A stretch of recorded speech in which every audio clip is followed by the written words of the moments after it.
उन्नाव दुष्कर्म मामले में जेल की सलाखों के पीछे बंद कुलदीप सिंह सेंगर की उम्र कैद की सजा निलंबित किए जाने के बाद अब दिल्ली हाई कोर्ट के इस आदेश को सुप्रीम कोर्ट में चुनौती देने का फैसला किया है। बता दें आपको कि सीबीआई ने उन्नाव दुष्कर्म मामले में कुलदीप सिंह सेंगर को लेकर जो जजमेंट सामने आया उसे चुनौती देने के लिए सुप्रीम कोर्ट जाने का रुख तैयार किया है। हाई कोर्ट ने सजा के खिलाफ अपील लंबित रहने तक सेंगर को जमानत दी थी। हालांकि वह एक अन्य मामले में 10 साल की सजा के कारण जेल में ही रहेगा।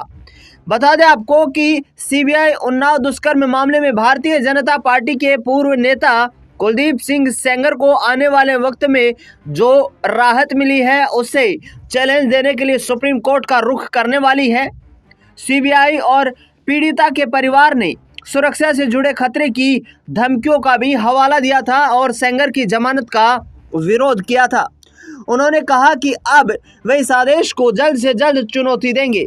सीबीआई के एक प्रवक्ता ने बयान में कहा कि हाईकोर्ट के उस आदेश के खिलाफ सुप्रीम कोर्ट में जल्द से जल्द विशेष अनुमति याचिका एसएलपी दायर करने का फैसला किया गया है, जिसमें सेंगर की उम्र कैद की सजा निलंबित करके उसे जमानत दी गई है। हालांकि सेंगर अभी जेल में ही रहेगा क्योंकि वह दुष्कर्म पीड़िता महिला के पिता की हिरासत में हुई मौत के मामले में 10 साल की सजा काट रहा है। सेंगर ने अपनी उम्र कैद की सजा के खिलाफ अपील दायर की थी, जिसका सीबीआई और पीड़िता के परिवार ने हाईकोर्ट में कड़ा विरोध किया था।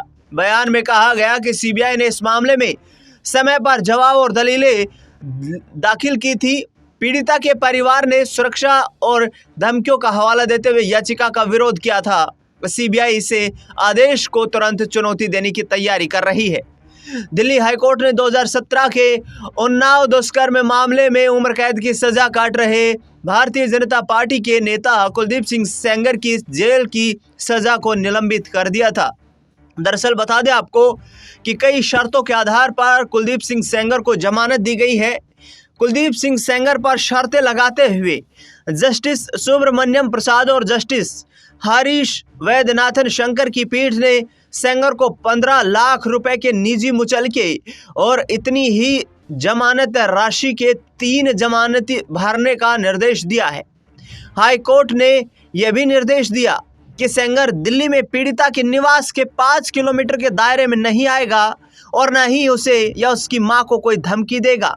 सेंगर को वर्ष 2017 में एक नाबालिग लड़की के अपहरण और दुष्कर्म का दोषी ठहराया गया था। दुष्कर्म मामले और उससे जुड़े अन्य मामलों को सुप्रीम कोर्ट के निर्देश पर 1 अगस्त 2019 को उत्तर प्रदेश की निचली कोर्ट से दिल्ली स्थानांतरित कर दिया गया था।